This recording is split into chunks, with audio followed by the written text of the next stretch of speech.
episode 112. I was counting those off yesterday. Second week back here since we got the show going again, and it is a group chat edition. So Taylor McLeod is here, former producer of the show, now contributor on group chat day. The group chat's not here because I guess we've had a lot of technological issues. I think our group chat's too prolific for what Apple can provide on the back end because our FaceTime's always breaking down.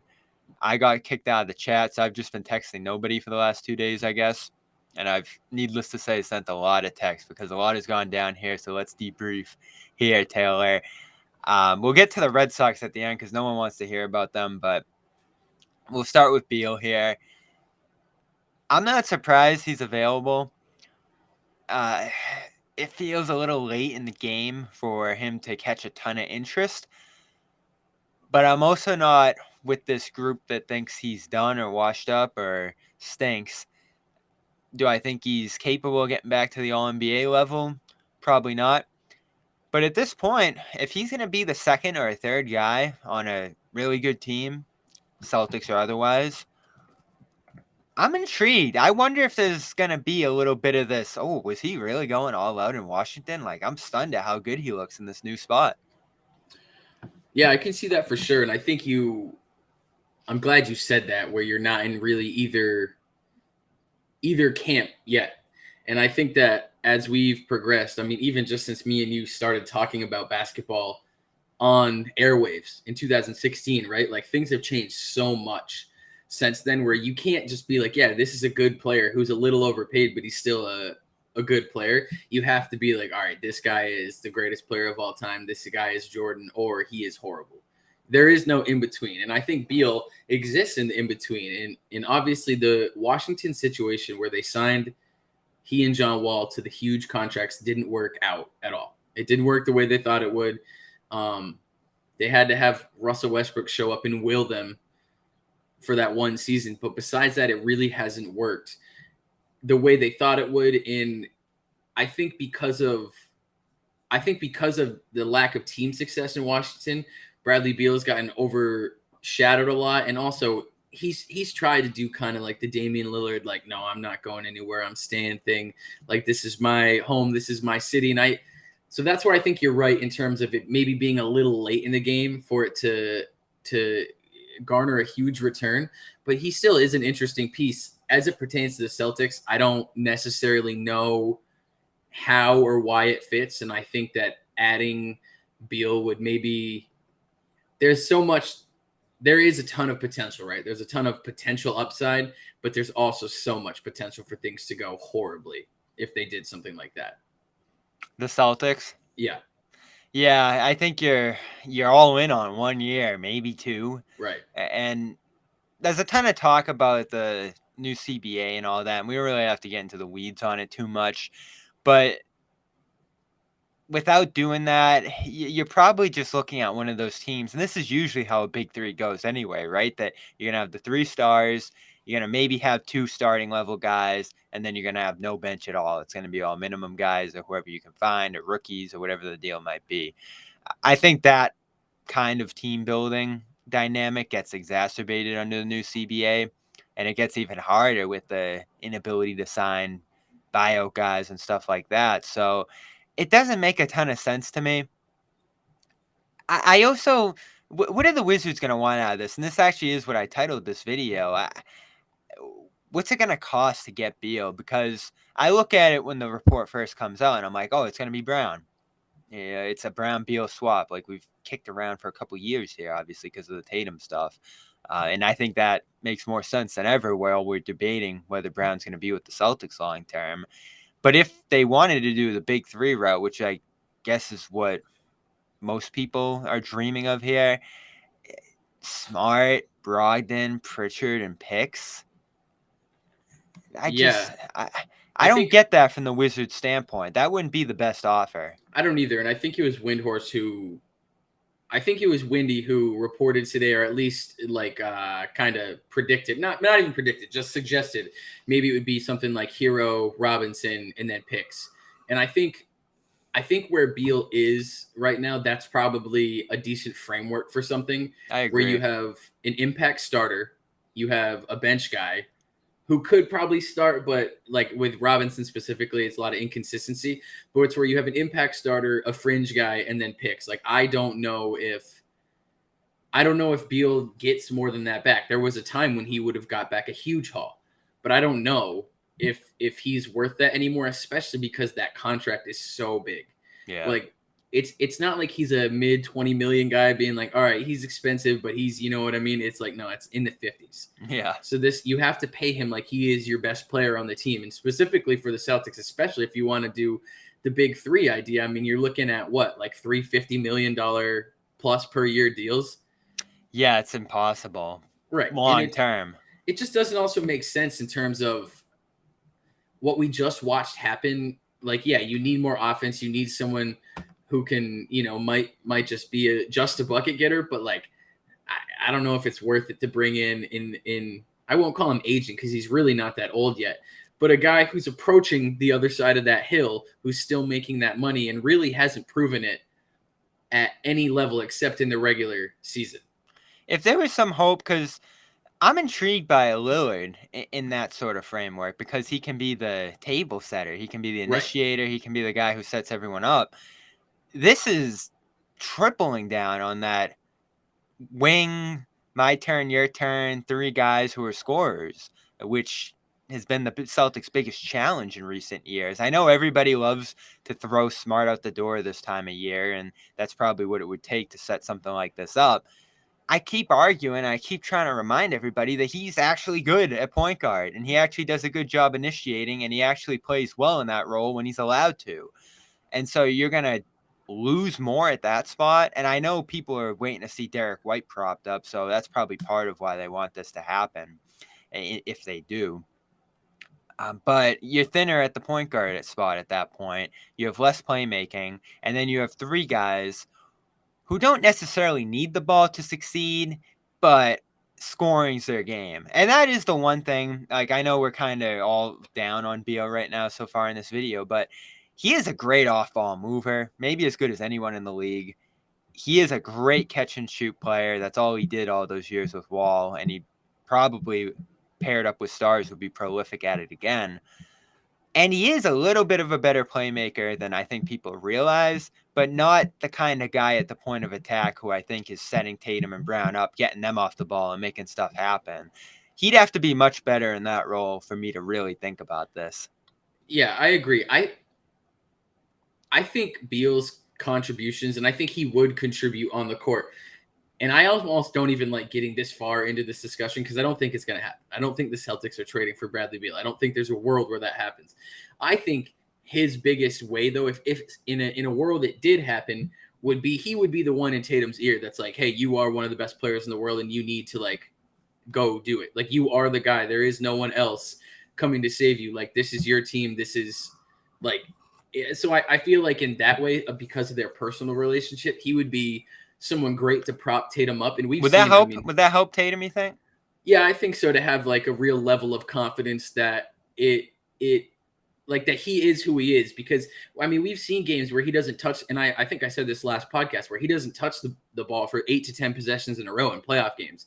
And I think that with someone in his ear constantly telling him like that he can't allow that to happen, whether the game's flowing away from him or not, he can't allow that to happen, because a lot of the times when that's happening, things aren't going well. So I think Beal would, I think he would just be like a way to prop Tatum up, and like emotionally almost within the game.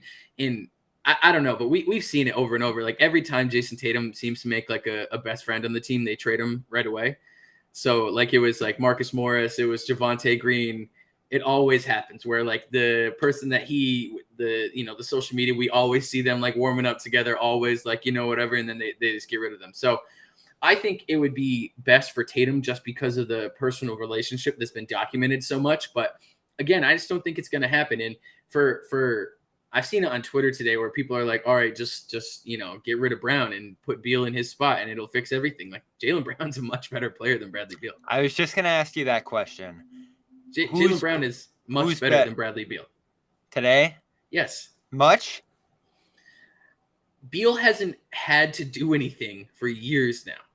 Like it's this thing where he's just kind of like wasting away. I mean, if there was a situation where I could be proved wrong, like I guess, but like in my opinion, just in terms of the games that Jalen Brown has had to play in, and obviously this playoff series against Miami, the last one was tough, but like in terms of the stakes, like Jalen Brown has played in much bigger games the last couple of years, and he's performed. He's gotten better every single year. He's an All NBA player for a reason. He didn't get that just because there was like, oh yeah, we want to get him the supermax. So all the reporters got together and were like, yep, we're voting him. It's like he's better than Bradley Beal. The sentiment's so down on Brown right now. It's like everyone's ready to see him go, and he almost lost all credit for the full year he had with the one series he had most recently. If we're just stacking it up, though, and we're going to say Brown's better, which I do agree with, and the trajectory is certainly better for Brown, which is part of what matters here. Who's the better shooter between the two? Probably Beal. I don't have the numbers up in front of me, and I'd go Beal. Who's the better cutter and mover off the ball? Beal's probably technically better, but this is where you have to start factoring like age and explosiveness. No, I'm just saying. I'm saying like today. Like if we're just stacking stuff up today, like who's the better passer? You say Beal. Who's the better defender? Not Beal. Maybe Brown. Yeah, it's certainly close, not Beal. Though. I also think that there's structural issues with the offense the Celtics run now that might not allow Jalen to be the cutter he should be. I think that, and we've seen them devolve. Like after that 21-5 stretch, it devolved into a lot of your turn, my turn basketball, and it wasn't as glaring as like when it was Russ and KD playing in the conference finals against the Warriors, and it was literally like, all right, whoever gets the rebound is going to bring the ball up, and that's their whole possession. Like everyone get out of the way. It's not like that. It is a little different, but I think that, and this is where like I like how you put it. They need a legitimate table setter, so that even Tatum, I don't like how much Tatum is on the ball. I don't like Tatum bringing the ball up every possession and having to play point guard and also be their best scorer on the team. No. Like I think it's more important to improve your structure and to let your two All NBA guys who are 26 and 25 do what they're supposed to do, as opposed to adding another max contract who is relatively one-dimensional just for the sake of adding that max contract. And again, I'll say it, till I'm blue in the face. I don't think this happens. No, I don't. Especially in the 3-star. It's too short-sighted. And I keep overlooking the new CBA. If you're building a team, you do have to think long-term, even if you do look at a three-man dynamic and say this could get us a championship this year, which I also don't think this necessarily does. No. On the other hand, say he doesn't go to Boston. Milwaukee emerges as a suitor today. I'm going to pull up the trade machine and see what that actually looks like here while I talk, but the Heat, of course, as well, step up as a suitor here. And the Heat are obviously going to be active. They're one of the teams, Taylor, whether you believe in them or not, that you have to consider is in the Celtics' way here because they just keep beating them. I know they had them last year as well in that Game 7, even though the Celtics snuck away there. But in series, the Celtics keep losing games to that team. And the trade you mentioned earlier, if it's Robinson, Hero, guys who didn't factor too much into this run, Robinson was pretty good. And then all their picks. You're throwing Bradley Beal in that dynamic in Miami. You're getting him to play in their system. And maybe you're getting the best possible play out of Beal next to Butler and Bam. Him in that zone. Him with the quality of shots that they create.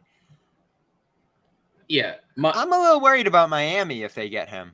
And yeah, I think that's reasonable. And I mean, my first inclination, obviously, is to be like, well, Beal doesn't play full seasons because something always happens. No one on the Heat does. Right, well, that's the thing, right? That's exactly what I was about to say, is that I have this inclination to figure out all the reasons it wouldn't work. But because they're the Heat, and especially after this season, it's like, of course it would work. You know what I mean? They would just figure it out. And like, even if they did the same thing and they snuck in as a 5 seed because it wasn't all roses the whole season, but then they show up in the playoffs and do their thing, like that's certainly a possibility. And I think that Hero, Robinson, and picks is probably like I said earlier, is arguably the strongest and most likely return that the Wizards would get for Bradley Beal. But it's just so strange because I think that if they had wanted to capitalize on this trade market, it would have happened years ago, like probably a year and a half, 2 years ago. And so it's in a strange spot where Beal has, especially because how poorly the Wizards have played, it's hard to get a read on how much of an impact he could have on winning somewhere that expects to win, just because we haven't seen him in situations even close to that for a long time at this point. Yeah, you haven't. And now with that Heat deal, and I'm piecing together the Bucks deal right now, and I think he'd be intriguing on the Bucks too. I don't see how it comes together. Is Portis moving? Allen certainly is. And Connaughton. So whether it's Connaughton, Portis, and Allen, or Hero, Robinson, and whatever from the Heat, you're effectively just getting back, if you're the Wizards, these individual pieces. And I get it. You're splitting that $50 million that's hard to trade into 3 pieces, and then you're flipping those guys off for picks, and you're really tearing it down. We could probably get into some other Wizard stuff that would be interesting to trade for if you're the Celtics or whoever else here after Beal goes. But in terms of what you're getting back from Beal at this point, nothing's going to be good. So I do get why people are dreaming of Smart, Brogdon, and whatever. And if Beal really wants to come to Boston, he's got that no trade clause too, so he could force his way here. This is a conversation we had a couple of years ago. Feels a little bit overdue at this point, but it's still feasible now where there's just not a lot out there for Washington. And man, I don't know how Washington fans are doing it. It's just been so bad for so long. I don't think any team has had less hope over a longer span. Yeah. Actually, you know what's interesting is looking at it and looking at some of the pieces they have. And this is just because it's easy frame of reference for you and I. It reminds me a little of how the Red Sox are, where you have this like one guy who is that guy, and then you have these pieces who are like, yeah, I mean, they should be okay, and then you watch it and it's like, wow, this is terrible. But we don't have to get there yet. I think Washington, I don't know, they were a special team in the mid-2010s, not necessarily a championship contention team, but they played really hard and they won some tough playoff series, even the 7-game series against the Celtics. Like when John Wall hit the 3 to end game 6, I fully thought that the Wizards were winning that series. I didn't see the Kelly Olynyk, 30 ball coming around the corner, but they were some special teams. And I think that the John Wall injury stuff where he got hurt and then was almost back and got hurt again really threw a wrench into all of that. And I think that Bradley Beal signed the contract, and I fully understand why he signed the contract, and I understand his stance that he wanted to stay in Washington. He wanted to do it in Washington, whether that meant a championship or just a successful team. But I think they had a plan in place and it kind of fell apart, and it looks like they've been slowly trying to figure out how to pick up the pieces, but they've been like trying to plan how to pick up the pieces instead of just doing it. And I think now they're at a point where they're like, all right, we can't be paying this guy $50 million to be terrible. Yeah, and those other pieces, Porzingis, $36 million for 1 more year. Yeah. He wants an extension. He was excellent last year. He was. Only 27. Someone's going to want that guy, and so he's going to help someone out there if Beal does go. And Kuzma, same deal. It's a sign-and trade at this point, unless he opts in and gets traded on $13 million, which if they do trade Beal, that's probably what's going to happen. I don't think either of those guys are Celtics targets. No. Someone did send me a Monty Morris trade earlier for Brogdon, and I haven't been a big fan of trading Brogdon, but Monty Morris is pretty good. I like Monty Morris. I think to steer it in just strictly a Celtics direction for a second, I think the Celtics need more players who understand their specific role and don't try to do anything outside that role. Right now, they have a lot of players who have no role. There is no like structure. There's no hierarchy. There's no set thing. It's like right now with we just saw it with Denver. Like they have such clear roles for their players, and the Celtics have a lot of guys who are like, all right, when the ball swings to me, I can take anyone off the dribble. I can shoot over people from 3, and they have a lot of players who are good at a bunch of stuff. But sometimes you need guys who just do specific things because then everyone has a job. And when everyone does their job, you're successful. And it's not so much ambiguity about, all right, who's going to be our two guys tonight who really have it going? Because the only time that everyone really, really falls into place is when Tatum is scoring 50. When Tatum's on, everyone's like, all right, that's the clearest their structure gets on offense and defense is when Tatum has it going. It's like, we're going to bring the ball up, we're going to get it to him, and he's going to make the right decisions, whether he needs to score or move the ball again. But that's the only time that it's not this kind of like, there's so many times when they bring the ball up, whether it's Smart bringing it up, even when Tatum's bringing it up and he's not scoring, like you have no idea what they're going to do. You know what I mean? They're going to run real similar beginning actions to get, a mismatch up top. And if that mismatch isn't there, then you have a lot of isolation dribbling. And so someone like Monty Morris, who he would just know his role. Like he's not being brought in to be a jack of all trades. It's like, no, you know what I mean? Like you're a backup point guard. Yeah, and I think Brogdon did a pretty good job with that this year. Fans seem a little down on him now, I guess because of the injury and an overall uneven playoff experience, I guess, from him. But start to finish, I thought he pretty much gave you what you wanted from him. And that does call in the question. We talk about, can this guy help and that guy help and stack this talent on the roster? Much like this Beal conversation we just had, Tatum and Brown just have to figure it out. The ball is going to be in their hands a lot. They're going to be playmakers more often than not. I don't care if they have 50 point guards on the roster, real point guards, fake point guards. Yeah. Those guys just have to get better, and they did not do a great job in the playoffs. Tatum was solid. Brown, great for 2 rounds, and then disastrous in the last one. Tatum, not great in that last one. They have to raise their game, and if Beal's here or not, it still has to happen. If it's Morris or Brogdon, still has to happen. So I almost understand them running it back here and not trying to change things up too much, just because it is all about those Jays. And it certainly is. And I'm glad you said it like that. And I think that there are a lot of people who are always trying to cook up some magic formula to how to fix it, whether it was fire Joe, trade Jalen, trade Malcolm Brogdon. They've tried Smart. everything at this point, like, haven't they? They've tried a lot. And this is the luxury they have of having a 26 and 25-year-old best player, is that if you are patient like you're supposed to be, and I understand that, it's almost a blessing and a curse that they made the conference finals in both of their rookie years and have been back so many times, because the expectations are so high for players who, I mean, it's very rare that players get like forged in the fire and come out the other side champions right away. I mean, like we just saw Jamal Murray perform, amazingly in the finals, and he's the same draft class as Jalen. But like when I think about in terms of someone who has made it to a championship, and even late round of the playoffs as a really young player and really dominated like that, like D Wade comes to mind, and that was in 2006. There's probably other examples of it in there, like Kawhi with the Spurs, but he was, he had the luxury of being behind like 3 or 4, like stamped Hall of Famers. So it's a little easier. So I think I'm fine with running it back. And at the end of the day, it does come down to Jason Tatum and Jalen Brown have to be better. They have to be better because they are the 2 All-NBA guys. They're the 2 All-Stars. They're the leaders of this team. They're about to be, a huge, huge chunk of the Celtics salary. And so everything is lined up where it's all on them now. There's other things that need to happen in basketball is more than just 2 guys. But when it comes down to when it comes to winning in the biggest moments, when it comes to, dominating a series like the Miami series, like those 2 guys have to be on every single night.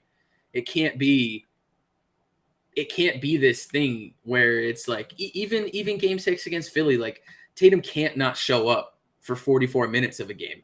Like it was amazing. It was, legendary that he hit 4 threes in the last 4 minutes and scored 16 in the fourth to send them to game 7 and then, 51 in game 7. But I would much rather they just win in 5 or 6 with with good basketball the whole time. Of course, at CLNS brought to you by FanDuel, FanDuel.com/Boston. Still where you want to go to get your bonus bets, and the offer still stands. $1,000, no sweat bet when you first get started over there in Massachusetts specifically. Taylor out there in California is going to have to wait a couple weeks. But baseball season now. I'm coming home Friday, 2 days, Bob. Oh, yeah, it came up quick. Snuck up on me. So baseball season, being our only sport here, NHL done now. NBA over. Baseball is back in full swing, though, and there's no better place than FanDuel, America's #1 sports book. And new customers get a no-sweat first bet up to $1,000 at FanDuel.com/Boston. Don't miss your chance to get a no-sweat first bet at FanDuel today. FanDuel.com/Boston, the official partner of Major League Baseball. Major League Baseball trademarks used with permission. All right, there's some other stuff floating around. I don't want to get ball sacked here per se, but I've seen a lot of names floating in the draft talk rumor mill right now, and it feels to me like things are about to get pretty crazy here. Charlotte shop at number 2. They've kind of put a smokescreen up that it's going to be Brandon Miller at number 2. Scoot Henderson's, of course, the guy who's had all that hype going back years, so I have a hard time thinking that they're going to pass on him. But if Scoot's at number 3, the Blazers have a lot of leverage to trade that pick if other teams, winning teams, want to add him to their dynamic. We've, of course, kicked around Jalen Brown for 3 and Anthony Simons on the Garden Report, which I think was Kevin O'Connor's idea originally. Now you're seeing the Pelicans are interested in that pick. Now you're seeing that Zion could be in play in a trade like this. Brandon Ingram, I've seen his name out there. And who knows what other stars can move around. So many teams are trying to shuffle around their rosters. These picks are extremely valuable, it feels like. Not to mention the Blazers needing to try to build around Lillard. So something wild could happen here. And Zion, it makes some sense to me that the Pelicans at this point might want to just move on and rid themselves of this experience and get another core piece to build around here, not to mention draft capital and whatever else would come their way. They would get an extraordinary offer, I think, at this point for Zion. I don't see it happening over the next week here if push came to shove. But I just have this feeling in my gut like something surprising is going to happen here. And that Beal rumor today was sort of the first shoe to drop that things are getting a little active. Things are going to move, and this could be, along with the offseason here, one of the more active periods from a trade standpoint than we've seen at this time of year. Yeah, I think when it comes to New Orleans and Zion, them wanting to move him makes sense simply because he's not available. He doesn't play. And that our guy Lindo compared it to Greg Oden at this point. Yeah, I mean, he just doesn't, like, his impact when he's on the court. We've seen it from, I mean, the very first game he played in the NBA. Like, we saw what he can do. Obviously, he was hitting, like, step-back threes that night and doing crazy stuff. So I don't expect that. But he is an incredibly impactful player. But none of that matters at all if he can't stay on the court for, in between 60 and 70 games. Like, I at this point, I would never expect him to play a full season. Even like a modern full season where you're playing like probably like 75 and sitting out for a couple, like he needs to be on the court. And I wouldn't blame New Orleans if they move off of him, even if they trade him somewhere and he becomes this Hall of Famer. Like, people will look at it and say, oh, New Orleans made this mistake. But like, I understand at this point, he just doesn't play. And if they're patient enough to let it happen, then sure. And I think the fact that he's gotten so close to playing and then goes away and comes back and then gets hurt again, because it's like Philly was very patient with Embiid, but they kept him off the floor. It wasn't this situation where they're pushing him to get on the floor, then he gets hurt again. They're pushing him to, this and that and this and that. It's like, no, he was almost non-existent for a while and then showed up and played his way to where he is now, which is one of the most dominant players in the league. So I wouldn't blame New Orleans at all if they did want to move off of him. And I wouldn't blame them if they're, willing to be patient, willing to, stand by him through the injury concerns. I think that, and I don't think Jalen's getting traded at this point, but I do think that number 3 and Anthony Simons is the most likely return for him. I think that matches up with a lot of different things. And I think Pritchard will be attached to that too. I think that matches what Portland's looking for and would be matching what Boston would be looking for in a situation like that. I don't think Lillard's getting traded anywhere. I think he would retire. I think he's, like, he said it on JJ Redick's podcast that he doesn't even know how long he's going to keep playing because of how things work now. And so I don't know if he would want to subject himself. He'll play out this deal for sure. Well, right. And I don't know if he would want to subject himself to the circus that will be the rumor mill, the trade rumor mill around Damian Lillard and But wherever. why is he naming all these hypothetical destinations? I don't know that. I think the Instagram live sometimes it just like it inspires just like insane conversations, and we've seen this across all avenues, Or across all. actions. Yeah, anything. But this isn't even basketball specific. People get on Instagram Live and they're reading the comments, and you have people from all over the world just commenting random stuff, and then you have like, you know what I mean? So that's such an easy way. Until Damian Lillard comes out and is like, I'm requesting a trade. I'm not believing that he's getting traded. And so I think it has the potential to be explosive. I thought Zion to Houston was an interesting proposal that I've seen on the timeline a little bit, but until Is stuff Houston really going to be interesting? I don't know. I think that you and I know that Ime is a good coach, but it'll be interesting to see him with These young guys who play like AAU basketball. Yeah. Because when he took over the Celtics, they were still like, in the conference finals. They were ready. Yeah. So it wasn't a situation where you're dealing with one of the worst teams in the league and stepping in after being fired from your previous job. So I think I don't have a ton of like thoughts or even speculation about what's going to happen until the ball gets rolling a little bit. But it seems like Charlotte and Portland at 2 and 3 are more than willing to move those. I know I saw a report today, or it was just on Twitter, that Charlotte wants the world for number 2, and I don't think they'll get the world for number 2. And I also think that whatever they do with number 2, they're going to waste, because that's just what the Charlotte Hornets do. So. Yeah, I think I said this on Monday that it's reminding me a little bit of Orlando last year, where they were saying, oh, we're taking Smith. Jabari Smith's our guy. And then all of a sudden, after trades don't come through, they're taking Banchero. And it was pretty much set in stone they were going to do that. I have a hard time thinking Charlotte's going to pass up on Scoot, even though they have Rozier and LaMelo. Does LaMelo intrigue you at all if he does become a little expendable there? I mean, potentially. He's a great basketball player. I would be curious to see how he works in a organization with a little more, with larger expectations, where it's not so much like the LaMelo show. And he's proven that the LaMelo show is awesome to watch, and it can be successful because he's a good enough player. And I also think that it could be interesting, I guess.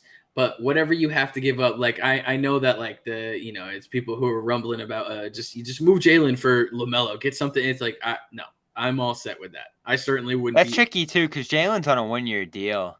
Yeah, he's gonna stay in Charlotte. I wouldn't be interested in that at all. I think it's kind of like boils down to this. I'd be interested to see LaMelo in an organization with more expectations, but I'm not sure I want it to be the organization that I'm rooting for to win a championship. Last thing I got on basketball. So when you saw that Windhorse hit today, I think you mentioned it earlier. He said the Celtics are focused on re-signing Brown, and he left it at that. That's the first thing I've heard this offseason on the Brown front. I'm so interested in what they're going to do there, because if it comes out, they're offering him a little bit less. They're coming in at this price, because the stuff's going to start with the agents and all that, and leverage and negotiations. If they offer the Supermax, it's probably done. I can't imagine why that would create any indecision. Like it's just a contract, you have to take it for Jalen. And if you're the Celtics and you want to keep him above anything else, and you have no interest in trading him, and you want to keep these guys together forever, you're offering that. So it almost seems like a done deal if that's what they want to do. But I haven't heard anything on that. And Windhorse today says they're interested in keeping him. That's their focus. Well, it's done if you offer the Supermax. You don't have to try to do it. It's done. And maybe Brown has more pause about staying than we think. Obviously, he showed some of that in the interviews this year. I'm so fascinated to see where this goes, because it's going to go in whatever direction it does fast, whether they trade him, whether there's this weird negotiation that goes on publicly, and perhaps they don't even get a deal done, but they keep him on the roster, and that would drive everybody crazy, namely me. Or they just get a deal done fast. What's your gut tell you is going to happen there? I think they're going to re-sign him. I think that at the Supermax. The only way, and I don't know if the CBA would even allow this, would be if somehow you convince these guys where it's like, all right, we're going to find a way to skirt around the CBA so we can still build the team in the way we want to, but you're still going to get your money. Like, you know how baseball now, they do the super long contracts, and it's like, all right, so it's going to be a little less per year, but like you're still going to get the same amount of money over time.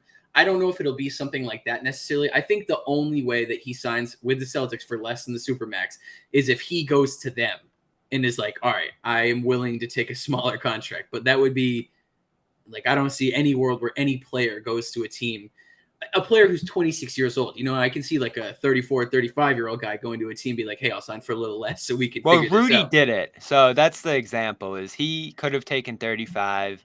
The Jazz probably would have given him that, but he took like 31% of the cap, right? Which was significant pay cut from what he could have got. And so I think that there is, I guess, I mean, that's on the table. If I had to guess now, if I had to put money on it, it would be that Jalen re-signs for the Supermax. It has been interesting that he hasn't. I don't think he's posted anything on social media since the season ended. Like, I don't think I've seen any activity from him. I haven't heard anything about where he's at. No pictures, no nothing. And this series was really like the first time that he and Jason Tatum were really, really embarrassed like that. They've had other times where they've lost, but it's always been something else. And even last year in the finals, all the focus was on Tatum.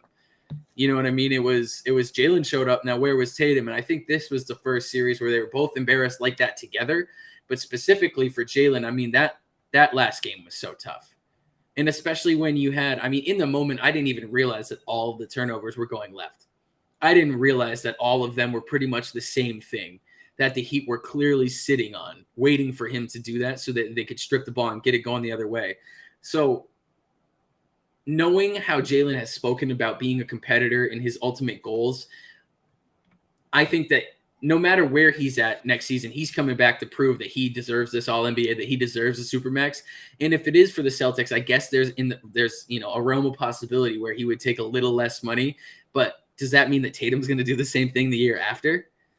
Because then if Brown takes a smaller contract and then you Supermax Tatum, then the next conversation, and this is just how it goes with the NBA and especially in Boston, it'll be like, well, do they hate each other now because of that? Because Tatum, you know what I mean? So my gut tells me he's going to re-sign. I think the Supermax gets it done the quickest, which is why I would say that. But I don't know. Right now on June 14th, I don't think Jalen Brown's getting traded, and I think he re-signs with the Celtics. That's where I'd lean to. I don't know if there's a deal out there that gets you excited enough to move him. The Durant opportunity was the chance to, and I obviously was in favor of it back then. Would have been tricky because you're offering so much more than Jalen in that deal, but it would have resolved the situation. Gotten KD here on a deal much less than a Supermax for a Supermax level guy, and then you would have figured the team out around them from there. But it's not even the Kevin Durant thing. It's like he gets hurt every season. Yeah, on freak stuff. I'll give you that. He gets hurt in the craziest ways. Like it's never like oh man, my hamstring's pulled. Right. It's never exactly. It is never all right. I have a tight hamstring. It's he's warming up and hits a slippery spot in the court and then gets hurt. Or like that was unbelievable. Or he's just standing there and someone like takes a shot and like trips over someone else and then comes over and like stomps on his ankle or his leg or whatever. Like he does get hurt in freak ways, but I mean, I'm not looking backwards at that necessarily. I think that, you know, if we could foresee how this season was going to go then and be like, all right, whatever. But I don't know. I think that Jalen Brown and Jason Tatum are going to be on this team for a long time. I think that's Brad's number one priority. I think that's Wick's number one priority. I think that's ownership's number one priority. And for all the fans who are like, oh yeah, just trading Jalen Brown will fix everything. It won't. Like you have to match what he provides. And there's a reason he's second team All NBA. He didn't get that on accident. And it's also a lot of people who I'm learning, you know, over the years only watch the playoffs. So they only see those moments. And so they're not watching the game 37 when Jalen goes out there and scores 38 points when Tatum can't get it going, and you need that. And obviously that's not the ultimate goal, but it's all important. It all factors in, and I think both of them are going to be on the team for a long time. If something needs to change, though, I think it'll be him. Yeah, because that's structural to who the team is. And if you need to change who the team is, because yes, they have all the talent in the world, but something's not working here, I think that's what you look at, that dynamic. And many have questioned it throughout the years. I think the question remains valid of whether those two can work. I think they still need to prove it at the highest level. They can win a lot of games. They can go far in the playoffs, but can they win a championship? Time could allow them to. I think their biggest, and people are saying it in the chat, they need an edge. They need to be tougher. They need to be like stronger. They need to, it's their whole thing, this playoffs where it's like, I don't know why we do this to ourselves. I don't know. I wish I knew. That's what It's I'm like, talking. Like, we know they have the talent. We know exactly. we know they have the schemes and stuff that they can play together, but there's just something intangible missing there. And maybe it just needs to be a change in personalities or a change in positions or different person. Like, it's something intangible that's not working here when you're not showing up for games, when the effort isn't right, when you're not doing the things on the court.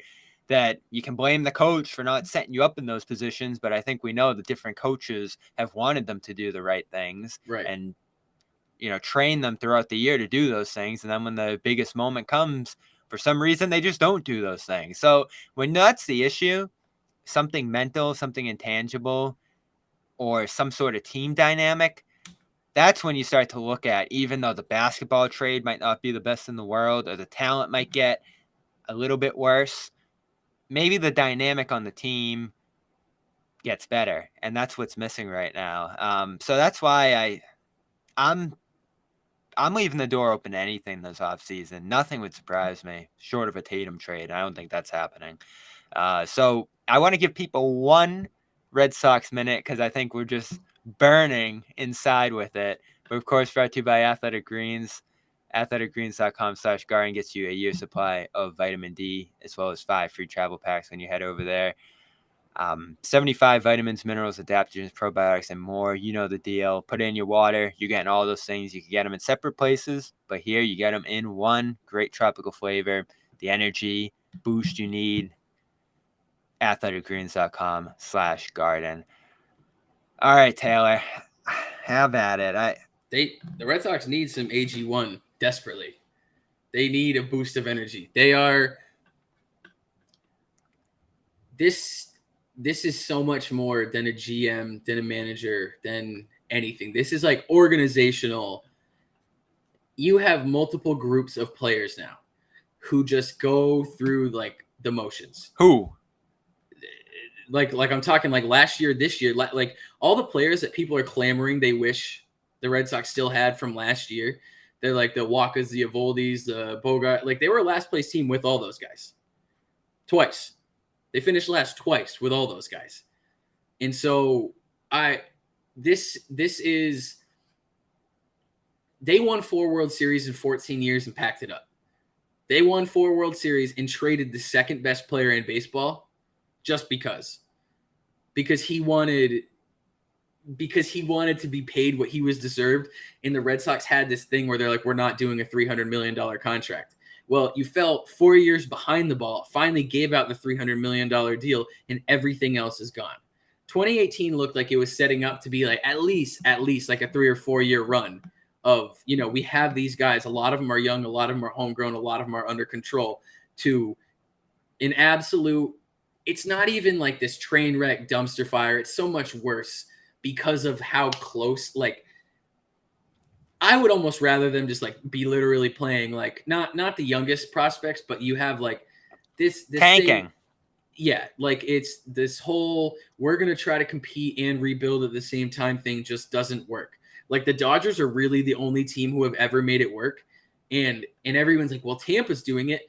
Tampa had 13 years of being like the worst team in baseball before they saw any success. Like they had a great structure in place to be terrible for a long time and figure out how to be terrible and figure it out. Like the Red Sox are, I mean, I don't know. It's just so frustrating. And we've heard John Henry say, like, good players are expensive, and be like upset that good baseball players are expensive. And they just don't set the table anymore. For years, the Red Sox and the Yankees set the table, and now everyone else sets the table, and they're unwilling to budge. I mean, they have the prospect capital to make moves, but they're not going to, because it doesn't make any sense to just trade off the guys that they rebuilt the farm system with. And it's just a tough situation all around. It's bad. They've missed. Dombrowski cleans out farm system. That's what he does. I mean, they won a World Series, so I guess it's worth it. But they're trying to rebuild the farm system and have this guise of competing. And even 2021, that playoff run was magical, and they had good players, and Schwarber was a great, deadline addition, and Martin Perez was great. But at the end of the day, I mean, they needed 162 games to even make the playoffs. Right. And so it's just this. There are organizational issues here that are run deep, and it's wildly frustrating. And when I got the notification that they're in a rain delay tonight, I was thrilled. I was there, of course, last night. I got up and started walking around at 4-0 because I just want to go see the views of the city and not watch the game anymore. I got some food. I sat back down. They went on a little run. Devers hit a pair of home runs, who I love, who I wish had more around him right now and could be that next David Ortiz figure. But here's my biggest issue, Taylor, and I know you have problems with a lot of the baseball decisions. No one cares about them anymore. Our viewership right now is about to take a nosedive. People don't like them. You talk to someone in Boston, and I'm obviously here in Boston, they say F the Red Sox. I saw a great tweet that I sent to the chat a couple of days ago that said, and if we had Yankees people here, Yankees fans and Red Sox fans don't hate each other anymore. They hate their own teams. Yeah, and that was right. That was a Kravis tweet. That's what gets me more than anything is people. It's not that people like. I would love for a chat full of people to be here right now and say, Sox suck, fire this guy, fire that guy, trade this guy. Instead, it's who cares? Yeah, this team doesn't even exist. Right. I'm done with them. And that started for a lot of people in 2020. They bought a lot of goodwill back in 2021. In fact, it was so much goodwill that the place was packed and the energy was great. And it was one of the best crowds I've seen in a long time. And they lost that by just tearing this down. They're pumpkin. Yeah, and we'll debate about that forever. But the biggest problem right now, beyond them losing the players people loved, is that they have no names out there that no one cares about. And they're not very good, which is always a formula for people to not care or pay attention. But that bad will combined with bad decisions, as you've talked about, and just an overall bad team. Yeah. We can't even talk about them. We don't cover them here at CLNS. Like, they're irrelevant. And it's not good. They have to do something that makes people care again. And I know Ohtani's probably not coming, but something like that, just to show people that ownership's committed, that they're going to spend again, that they're going to try to compete again, and that they're going to try to have people show up to the ballpark again, because it was empty last night. Yeah, right. And this is the last thing, 30 seconds, and then I'll get off. But they're in a position very similar to 2015 now, where they have the money available, they have the talent in the minor league system to make the moves they need to, and they have to do it. It can't be any more. There can't be another year of this, and that's just what it is. Or you have to sell if you're ownership. Well, yeah, if you don't care, to sell. It's pretty simple at this point. All right, Bob. He's Taylor McLeod. This is Group Chat. This is Dome Theory, and we are out of here. We'll see you on Friday for a new edition of the show. Thanks, everybody.